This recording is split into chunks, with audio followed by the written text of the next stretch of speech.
বিসমিল্লাহির রহমানির রহিম শুরু করেছি মহান আল্লাহর নামে। আজকে আমি আপনাদেরকে শেখাবো 2 GB র্যাম মোবাইলে কীভাবে স্ক্রিনশট নেবেন। তার জন্য এখান থেকে আপনারা volume button oh power button click করবেন। তারপরে এখান থেকে আপনার লং স্ক্রিনশটে ক্লিক করবেন। লং স্ক্রিনশটে ক্লিক করার সাথে সাথে নিচে এখানে দেখবেন যে নেক্সট অপশনে থাকবে, এখানে নেক্সট অপশন ক্লিক করুন। তারপর আপনি মানে নিচে নেমে যাবে। তারপর এখান থেকে আবার নেক্সট, মানে আপনাদের যতটুকু ইচ্ছা ঠিক ততটুকু আপনারা এখান থেকে সেভ করতে পারবেন, মানে স্ক্রিনশট নিতে পারবেন গ্যালারিতে। তার জন্য আপনারা এখান থেকে যতটুকু ইচ্ছে আপনারা এখানে নেক্সট বাটনে ক্লিক করবেন। নেক্সট বাটনে ক্লিক করবেন এবং যতটুকু ইচ্ছে এখান থেকে আপনারা নেবেন।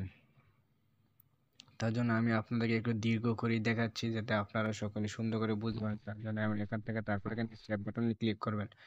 সেভ বাটন ক্লিক করার সাথে সাথে আমরা এখান থেকে গ্যালারিতে চলে যাব। গ্যালারিতে যাওয়ার পর আমি আপনাদেরকে দেখে দেবো কত বড় লং স্ক্রিনশট ভিডিও সেভ করা যায়। এখানে আপনারা খুব সুন্দরভাবে লং স্ক্রিনশট ভিডিওটি সেভ করতে পারবেন। এই যে এখান থেকে দেখুন, আমি এরপর থেকে একবারে নিচ পর্যন্ত দেখিয়ে দেবো আপনাদেরকে। ওই যে দেখুন, আমি যতটুক স্ক্রিনশট নিয়েছি সেগুলো ঠিক ততটুকু এখানে আছে। তাহলে বন্ধুরা, ভিডিওটি কেমন লাগলো অবশ্যই জানাবেন এবং অবশ্যই একটা সাবস্ক্রাইব করে আমার পাশে থাকবেন। ধন্যবাদ।